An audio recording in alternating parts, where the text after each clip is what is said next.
सोलापूर न्यूजमध्ये आपल्या सगळ्यांचं स्वागत।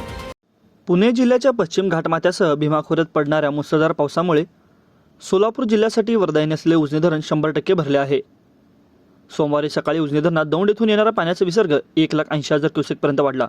त्यामुळे संभाव्य पूर परिस्थिती नियंत्रणात आणण्यासाठी धरणातून भीमा नदीच्या पात्रात सकाळी 11 वाजता तब्बल 1,00,000 क्युसेक पाणी प्रवाह वाढवण्यात आला। दुसरीकडे नीरा नदीतूनही मोठ्या प्रमाणात सोडलेले पाणी भीमा नदीत नरसिंहपूर येथे आले। त्यामुळे भीमा नदीला पूर येण्याची परिस्थिती निर्माण झाली होती। त्यामुळे भीमा नदीकाठच्या गावांना प्रशासनाने सावधानतेचा इशारा दिला होता।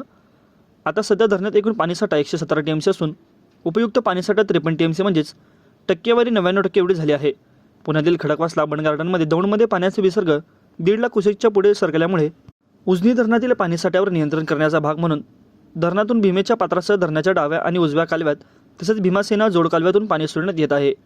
नदीपात्रात 1,00,000 क्युसेक धरणावरील जलविद्युत निर्मितीसाठी 1,600 क्युसेक असे मिळून 1,01,600 क्युसेक विसर्गाने पाणी सोडण्यात येत आहे। धरणाचे 16 दरवाजे उघडण्यात आले असून तर दुसरीकडे नीरा नदीतूनही मोठ्या प्रमाणात सोडलेले पाणी भीमा नदीत सोडण्यात आले आहे।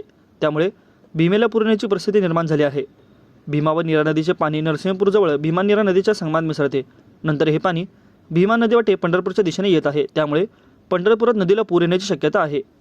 माझं सोलापूर न्यूज या यूट्यूब चॅनलला सबस्क्राईब करा आणि बेल आयकॉन प्रेस करायला विसरू नका।